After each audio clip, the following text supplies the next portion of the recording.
Welcome to My Favorite CX, a podcast that celebrates exceptional customer experiences. To listen to today's, please choose from one of the following options. Welcome to My Favorite CX, a podcast all about customer experiences and positivity from the world of customer experience. I'm Chris Holt from Holt CX Consultancy here in the UK, and this week I am joined by Janet Efere. Janet, welcome to My Favorite CX. Hi, really good to be here, Chris. Thank you for inviting me. Janet is here from the Adaptive Sales Group today, and she's an award-winning sales trainer and coach, helping the likes of Excel London, Action, Compassion UK, Currency Cloud, and Access Group. She provides enterprise-level clients across a range of verticals to increase the capabilities of their sales and customer experience functions. So, Janet, why don't you tell us a little bit more about how you do that? Yeah, well, thank you so much. Yeah, for me, it's a mixture of old school sales techniques. So I was brought up on spin and consultancy selling and solution selling, which made sense because I worked for Xerox, which was quite a long life cycle and also very competitive. And also the really important one, we were always more expensive than everyone else. You had to be really good at selling. So it's combining those sorts of techniques with what the modern world is all about now. And as AI creeps in and becomes more a part of our world, which elements of that can we take and use to help us whilst at the same time still being both authentic and like really human focused, because people are desperate for that human connection. So with me, keep it simple, make it straightforward, don't overcomplicate it. There's too many people out there making it sound like it's the most complex thing in the world, but sales done properly is dead simple. That's different from being easy, but it is actually quite simple. Makes sense as well. We've got the AI mention out very early in the podcast there as well, Yeah. so we've got a contractual obligation done there. So obviously the world of technology is do that one again. Obviously, technology is very prevalent now within businesses of all sizes, especially the enterprise space. So you've already mentioned AI once, but how do you, I guess, augment what you do now with technology? Yeah, for sure. And I think I'd recommend everyone out there had a little play with AI or get themselves on a course, because if you're just using it to compose an email, chances are you're not using it properly. It can analyze, it can make recommendations. So let's say you're doing a proposal for a client, you can put your proposal into AI and you can ask it to critique it and say, in this proposal, what are my potential weaknesses and what can I do to correct it? Or you could give it a prompt that clients in this particular space are looking for ABC things. How does my proposal meet that need? And what recommendations can you make? And then you can ask it to give actual examples. Now, if you do something like that, that's being really smart with AI, and that can help you put together exceptional proposals. But what you don't want to be doing is what I'm sure everyone listening to this has experienced. If you're on LinkedIn, you're getting a ton of dreadful outreach. Okay, it's not personalized, particularly if you're a Brit and you know the sort, where it's really Americanized and it kind of kicks off with hey, and then it finishes with worth a chat. And we don't like that, and we can tell it's not real, and we can tell it's not personalized. And I think the risk here, particularly at enterprise level, but it applies across the board, is if you do that, probably you're getting a response. I don't know what it is, I'm not an expert, but let's say it's between 0.5% and 2% response. Let's say you get that. It's not just that the response is small, it is that you are alienating the 99-ish% of people who've just got the most dreadful outreach from you, and they just go, you're lazy, you're not trying, you're not reaching out to me as a human, you haven't taken any time to work out what my issues are, my needs, what matters to me. You've spammed me. And I think that's the real risk, that we're alienating really good potential customers because we're being a bit lazy and we're being marketing, because we're being a bit lazy and we're relying on marketing, and AI is being used really heavily by marketing and outreach, and it's a little bit emperor's new clothes. Everyone's doing it, so it must be good. Not necessarily. Use it properly, use it appropriately, but don't just pitch and connect and do those. No, I'm going to say it wrong. Don't just pitch the minute you've connected with someone with a really bad AI outreach. I think there's a couple of things to take away there as well. So, firstly, it's using the AI not to do the work for you to start with. If you don't know what you're doing there, then should you really be asking AI to do it for you? But if you know what you're doing, Yeah. then you're suggesting using AI in a completely different way, or use it as your coach. Use Yeah. it to improve what you do. Use it to augment. And this is where, when people talk about, oh, we're going to be replaced, it's going to wipe out jobs. If you don't have the skills in the first place, then AI isn't taking your job because you can't do that. Exactly. Whereas Exactly. if you're using it to augment what you do and make yourself better, Yes. then you're getting cleverer with it. And Yeah. that's been the same through every other technology revolution we've been through. Yeah. Yeah. I mean, I'll give you a great example in my world. So, as you would probably expect, creating training content is a big part of it. So what I'm seeing, and LinkedIn is my primary platform that I inhabit, but what I'm seeing a lot of is AI generated training. And do you know what? It's lovely because it's really perfect. It covers all the main points. But Chris, it's so boring. All right. So it's beautiful and perfect, but dull, dull, dull. And I think where I use AI, for example, to help me create a training program is I might instruct AI. I'm doing a course on this to these sort of people, and they have these sorts of issues. This is the length of the training. Recommend indicative content for a course of this length, and it'll pop up with whatever. And then I could say within each of these, give me 10 topics I should discuss, and it will give me that. Now, I am not going to tell AI to create my training because otherwise my voice doesn't come through. And the discovery call I've done with the client doesn't come through. And those little quirks and individual exercises, I've got to do those, and that's where I think if you're smart, it is genuinely like having a virtual assistant next to you or a PA. Uh, you've got different skill sets. AI has different skill sets to you or to me, but together, just like you may have a really brilliant teammate who's got completely different skill sets, together you can create something amazing. So I think it's about working smart. But AI is not fantastic. I did a proposal the other day for a client using AI as the starting point. There were loads of typing mistakes, and it had made assumptions, because it's learning all the time, which were incorrect. So don't go thinking it's like going to solve everything for you. You have got to check it just like you would with a work colleague, but there's no doubting it can make things faster. That was a really long answer, but I do believe that really No, strongly. no, absolutely. And I think that there's a few things there. I think, yeah, that at the moment AI content is quite dry. Yes. You know the avatars, they're pretty expressionless. Yeah. The tone, it was interesting actually. I was playing around with a virtual agent recently, from Zoom, and actually I got a little bit disturbed because they had lots of different personalities, and one of them I can't remember I think it was informative was the personality type, Okay. and I actually found the voice a bit too freakishly enthusiastic. And Yes. it's on the channel at the moment. There's a demo I Yeah. do, and I go, I'm going to change that voice. It's annoying me. And maybe we're getting to the point where you could choose which voice, but there is something I know we'll have outtaken, or there'll be some outtakes from this, and I've cut out some of the flubs. But actually, I was at an event recently, of Nice, and they've got a new CEO. And what I really liked was there's a couple of times he didn't quite get his prompting 100%. He flubbed a couple of lines, and he was human, and he was humble, and Yeah. he was human, and it's like this is a real person on stage, and he's also, the I'm message is sorry. more important than the message is more important than being perfect.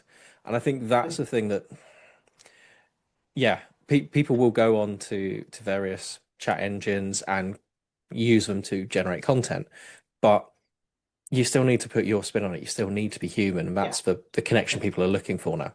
And certainly in the training room, one of the phrases, if you've ever worked with me, you'll definitely would have heard me say this phrase. I always leave lots of wiggle room. So I have my course, I have my structure, I have all the things that I want to cover, but the magic happens in the conversation where someone goes, "Oh, this happened to me," or "Oh, what should I do in that scenario?" Or "Oh, I think I understand it now." And you've got to have that space because those conversation points, apart from the fact it makes the training alive and it's not just death by PowerPoint, which I've never done, by the way. Okay, but those are the wonderful magic light bulby things you remember. I can remember from training I did 20 or 30 years ago. It's never the stuff in the book. It's things like a cartoon or an exercise we did or someone sharing, and those are the things that really add value to training. And yeah, maybe AI will get them, but I can't see that coming too soon. It's that's the human interaction piece. I think I'm just in this conversation, I'm reminded to a couple of trainers early on in my career, and there's a lot of PowerPoint in my industry because there's a lot of technical content, or actually Sure. used to be binders. We'd turn up on a course, you'd Yes. get a binder. I Yeah. remember posting a picture of one online a couple of years back, and someone's like, "Oh, well, you never know when you're gonna need that." And I was like, "If I need that binder, something's gone wrong for that customer and my life." Yeah. Um, but I remember like a couple of trainers early in my career, and one, he was just so personable. It Yeah. might have helped the cricket was on, and he was feeding me the cricket score regularly. Um, and around the same time, sadly he's no. Oh, I was going to say sadly he's no longer with us, but I can't remember if he is or not. So we will. Sadly, you've lost Uh, touch. yeah. So sadly we've lost touch. But there's another guy I remember. Can't remember his surname. Lloyd. From an it was an Avaya acquisition back in the day. I remember going to the course. And again, it's all about personality. And maybe this isn't everyone's training style, but one, he swore a lot, but in a positive way. He was very open and he actually said, "Look, guys, I swear a lot. I appreciate it might not be for everyone. Tell me if it's not." And everyone was like, "No, we're fine with it." And then he was really open. It with the work I do, because it's quite technical, as engineers, you want to know what doesn't work because you Yeah. don't want to be caught out by that. And he was like, "Well, this is shit. This doesn't work." And there were a few more other expletives and things. But for 3 days, he was really open, which meant actually we were better prepared for then delivering that product. Yeah. And if that had been someone who was more maybe marketing polished, for example, been through the big machine, one, they wouldn't have told us anything that doesn't work. They would have told us it's perfect. And two, we wouldn't have been prepared for the real Yeah. world and then Yeah. applying that. Yeah. And I think that's the thing. You won't get that from AI generated content. Exactly. But a human Exactly. trainer in the room can tell you, you know, the things that are unspoken. Exactly. And also, I can tell if I'm in a room full of people, I can see if somebody's not quite getting something, or if they're confused, or if they're tired and they just need a break. And that's important too, because if you just go droning on and someone's not getting it, then they're not getting value from the training. So again, this is an experience thing. The ability to have a tea break 10 minutes early because a couple of people have lost it is important. Yeah, and I think that awareness of like, so if I'm delivering training and it's technical and you over Teams is doable, but yeah, in a classroom, you can see the whites of people's eyes. You can Yeah. see if they're peering into their laptop and Yeah. they've just got this look, you can quickly get around the classroom, go, Yeah. right, okay, let's do this, and then you can bring it back and help everyone and talk to it. Whereas if you're doing that remotely, that person's then got to share their screen, which takes 5 minutes to Yes. work out and all that Yeah. kind of stuff. And I guess it's being able to provide that different different levels for different environments of training. Exactly. Exactly. So obviously, sales is one thing. Customer experience is another area of your expertise, and we've certainly seen in the last few years, customers' expectations with the customer experience have gone through the roof. So how has that been trying to train companies on the ever increasing expectations for customer experience? That's a big question. Um, I think the basics are still really, really important. So things like showing empathy. If you've had a bad experience and you ring me up and I'm in a call center and I go straight into filling out a form. What's your name? What's your phone number? What's your password? Da di da di da di da. If you're anything like me, you're getting more and more fed up because you've probably been on hold for 3 years and talked to a bot to get to that stage anyway. So, you're already kind of bubbling. If companies can train their staff instead, when someone rings up and goes, I've got a complaint, to kick off with empathy. Oh, that must be so frustrating. Thank you for calling. I'm Janet. You're in the right place. I'm going to look after you. Let me just take some details. Now, if they did something like that first, do you know what? All of the energy and the frustration is like a balloon going down. It just lowers it. And then you're in a place where the customer is receptive to being helped and everything's easier. So for me, that's one of the really simple things you could do. It's not expensive, it's not complicated, but it's just teaching people how to relate to other people. Yep. I think it's two things there. It's authentic empathy as Yeah, well. It can't just be here's one of 10 empathetic phrases to say. that's really well. Um, and two, it's also feeling that the person you're speaking to is empowered Yeah, to resolve your query. So that yeah, follow-up point of I'm Janet, I'm here, I've got you, we'll solve yeah, that together, that kind of thing. yeah. I mean, you may not be able to solve it, but that phrase, I'll look after you, or do you know what, Chris? I'm going to try my best to sort it out. If I can't do it, I'll make sure that I'll do as much as I can and then I'll pass it on to someone else. But right now, my focus is getting your problem sorted out. Beautiful. Yeah. I mean, it's weird actually. This podcast, I never talk about my favorite experiences, but we were both part of a networking community, and one of my friends at networking community runs car repair, Okay. and he's like, you never want to have to use us, but and then I was picking my sister up from Heathrow. Someone rear-ended me at a roundabout, and I messaged him, and I said, "One, I've got a referral for you." And first thing he said was, "Please, not you." And I was like, "Yeah, it is." And then he's like, "Here's the details I need. I've got this." Yeah. And straight away, that level of trust, that level of, okay, my car needed a repair, but I knew at that point, he was like, I've got this. This is what we do. You're in safe hands. And I think And I bet that's you it. just went, ah, Yeah, I was completely calm. I mean, I think a couple of years prior, I'd been like, oh, this is going to be a mess. And you just think of yeah, the stress and all of that. yeah. And pretty much everything through the entire experience. There was one thing with a third party, it wasn't even them. There was one thing where like my hire car got swapped out halfway through. And I'm like, well, that's just annoying. But from other than that, everything was just a stellar experience. And it started from that, I've got you. Oh, and I've lost you. Yes. Oh, I lost you for a moment there. Yeah. Lovely.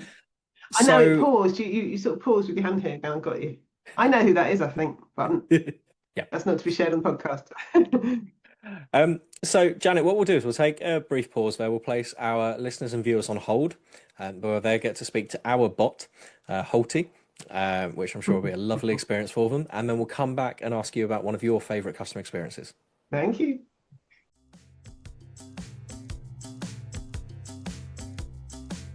Your call is important to us. Please hold and you'll be connected to your next favorite customer experience shortly. Welcome back to my favorite customer experience. I'm here this week with Janet from the Adaptive Sales Group. And Janet, we were talking before the break about sales training, about the human side of training, and where customer experience is moving to. And I thought that was a nice way of asking you a little bit about one of your favorite customer experiences. Yeah, thank you. So, funnily enough, I wrote a post about this on LinkedIn. It was one of my most viewed posts, but it is such a lovely example, and I think it kind of gives you a glimpse into a world that not all of us occupy either. So, my customer experience, my favorite customer experience was going to a Rolex shop in Norwich. So what happened was I was on a day trip with a buddy of mine who's really into Rolexes. Now, just to complete, open and honest, I couldn't care less. So I went with him and I'm wearing probably a £2.99 Fitbit or a cheap knockoff. And he said, come on, let's go in the Rolex shop. And I went, okay.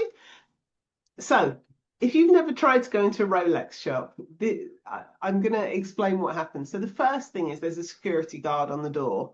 So it's not guaranteed you're going to get in. So straight away, it's like that, what is it, the velvet rope experience. Are you going to be allowed in? Are you not? Now, my buddy, because he's a Rolex fan, was wearing a Rolex. So clearly we qualified, even though we probably look, I wouldn't say we look like two Trumps, but I was casual, let's be honest. So we got into the Rolex shop, and once we were inside, we had to sort of explain why we were worth talking to. And so he took control of this part. He said, well, look, I'm really interested in watches. I have some Rolexes. He rattled off some names, but my friend Janet is also interested in seeing what you might have for ladies. So I said, okay, that's fine. Thank you very much. So lots of sirs and madams, everyone's dressed beautifully. And they show us over to a table and sit us down. It's got a lovely sort of velvet tablecloth on it. And would you like some champagne, sir? Would you like some champagne, madam? So I had a cup of tea. Again, full declaration. Didn't take advantage of the free champers. So they left us there for a little bit. I'd say they made us wait for 5 minutes. Then the champagne, well, I think he had it. I had my tea. That turned up. And they left us sitting there for about 15 minutes. Now, what happens in a Rolex shop is you are surrounded by walls of really expensive watches on all sides. And during that 15 minutes, we were able to look at all these watches. But here's the trick, you can't buy any of them. Okay. So what they're doing, they're playing on some really strong psychological principles here. You want something, but you can't have it. So that's principle of scarcity. So after 15 minutes, whatever it was, so she was addressing me. And she said, what sort of watch do you normally wear? So there's me in my really cheap Fitbit. So I thought of a watch I did have. I got it when I went to Abu Dhabi a few years ago. So I said, well, I have got a gold cocktail watch. It's got like a mother of pearl face and some diamonds. And this was the genius bit, Chris. She went, oh, very tasteful. Now, she hasn't seen this. It's just what I've described, just like I did to you. And of course, I sat there and instead of going, you've never seen it, I went, actually, yeah, it's very tasteful, isn't it? Aren't I So she's tasteful? complimenting you and I know, buttering I you up. fell for it. And imagine if I'd had some champagne, I'd have been even more receptive. So anyway, straight away, I like her. It's a principle of liking. I've been flattered. Yeah, I'm tasteful. So she says, well, we don't have any Rolexes available, but you can see this. And I can't remember the brand, but it's a sort of starter. So to buy a Rolex, you've got to buy a starter watch, which is about £2,000, probably to prove you got the money. And then you can go on a waiting list for a real one. So she she showed me this starter watch, and I didn't think it was that great. And then again, and these are sales techniques, but it's psychology too. She went, I do have one actually. Would you like to see it? Okay, so she brought it out. And it was a £22,000 Rolex. And she put it on me. And I'm not ashamed to say that I cried. It was beautiful. And I'm sitting there thinking, I wonder if I can buy that. I wonder if I've got enough on my credit card. And then I snapped out of it. I thought, what's wrong with you, Janet? You're nearly making a £22,000 impulse buy. But what was so good was that it was an entire experience. Every single bit of this had been worked out and trained into these people.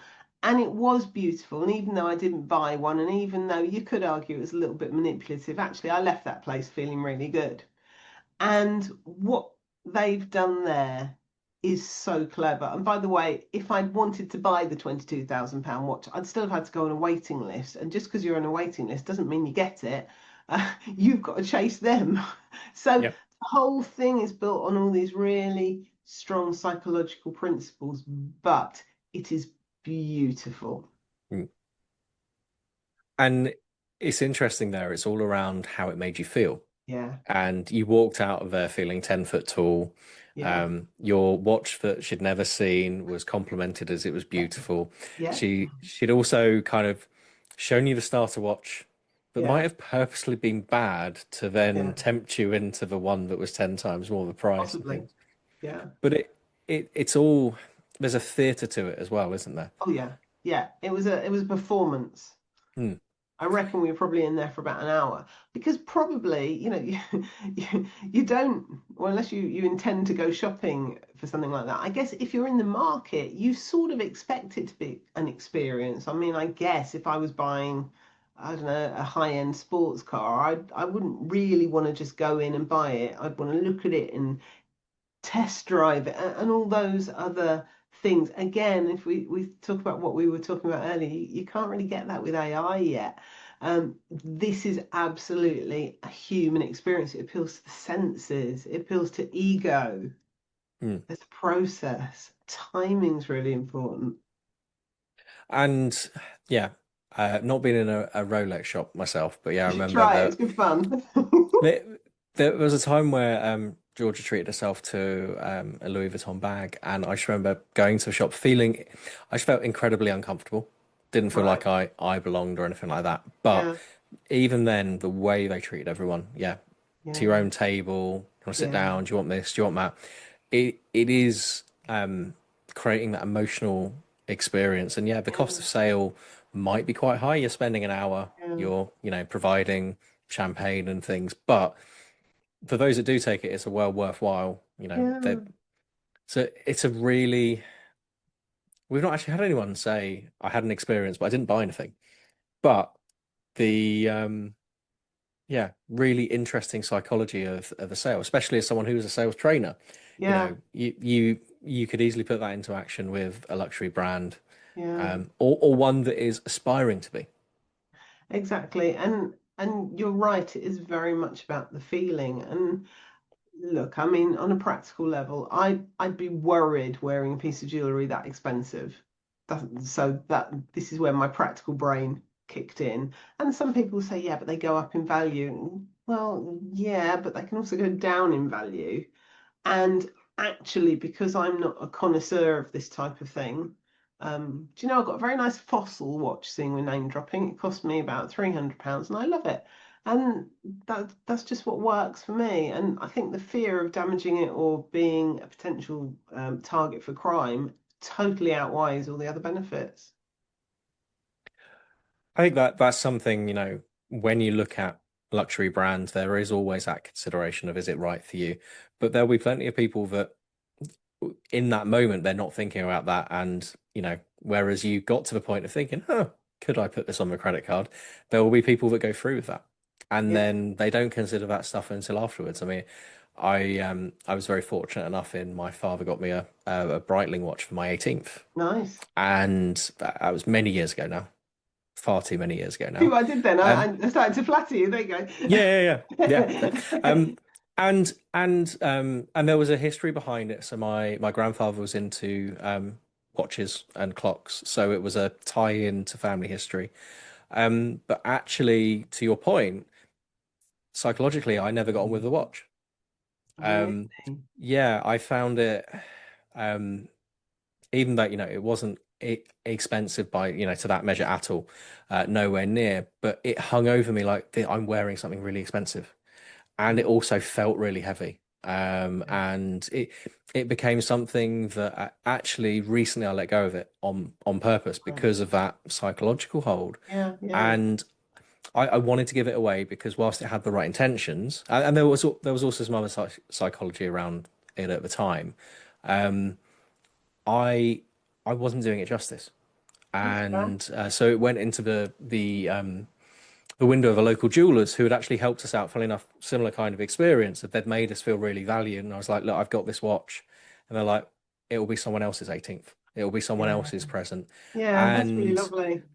I think I wore it 10 times in over 20 years. And it just used to sit in a safe. For your Yeah. point, I was scared of it It needs to be being, enjoyed, doesn't it? yeah, yeah. So, and that was quite a lesson for me as well of, yeah, just because something is doesn't mean necessarily it's right for you. Yeah. Yeah, for sure. Well, Janet, I normally ask people how did it influence your behaviors? So, any more watch shopping after that, or I've not got near one. Um, how do they influence my behavior? I am a sucker for a good sales pitch because so many people are so bad. I kind of get sort of sucked into it if it's a really good one. The other thing I do, and I'm sure this I believe is common to quite a lot of my sales trainer buddies as well. If I do get cold called, do you know what? I'll give them a chance. I won't be rude to them because I know how hard it is. And I know that particularly there's a lot of people in call centers who they've almost got someone standing over them with a stick.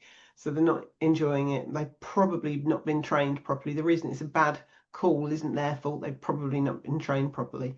So I do give people the chance. And if it's not a great pitch, I try and be encouraging and say, look, yeah, it's not for me. But I'll tell you what, if you try this next time or say that or ask this question, it might help you. Then that's one of the things I do. But I'm absolutely a sucker for a good pitch because there's so few of them. Do you offer to email them a link to a short training content video? No, I'll tell you what I do though, if they're very annoying. So I don't know if you've ever been on the receiving end of a cold call where they're really just making people ring, bolt numbers. I have had a few of those. The ones where they don't listen, and I'm sure you've experienced it. Whatever you try and say, they're going to say something at you again. I have stopped those by going, okay, well, I'm kind of interested in that, but can I please speak to your manager? And they'll go, why? And I say, well, I'm a sales trainer, and based on your conversation, I think you'd really benefit from some sales training. So can I speak to your manager? And weirdly, they sometimes hang up. Who knew? Missing out on an opportunity there. Exactly, yes. Janet, I think that, we talked quite a lot about customer experience today and quite a lot about the art of the sale there as well. If people want to learn more about your work and how they could potentially engage with you for training, where can they find you? Yeah, the absolute best place is LinkedIn. Most of my clients have found me on LinkedIn. So if you click on the QR code, there's an option there to book an appointment with me. So if you want to schedule in a one-to-one, just have a chat, have a talk about what your situation is. I'm not pushy because my whole brand is about not being pushy. It's about really authentic selling, and it's very customer focused. But honestly, just have a discovery call, see where it goes. Share your Rolex stories with mine. I don't mind, whatever it is. But yeah, let's just see. Wonderful. Well, we'll put some links in the show notes as well, and there's a QR code already on the screen for that. Janet, thank you very, very much for joining my favorite customer experience. Thank you, Chris. Thanks very much, folks. Tune in a couple of weeks' time. Thank you for listening to My Favorite CX. Your listenership is important to us. On your keypad, please press a number between 1 and 5 to rank how much you've enjoyed your experience.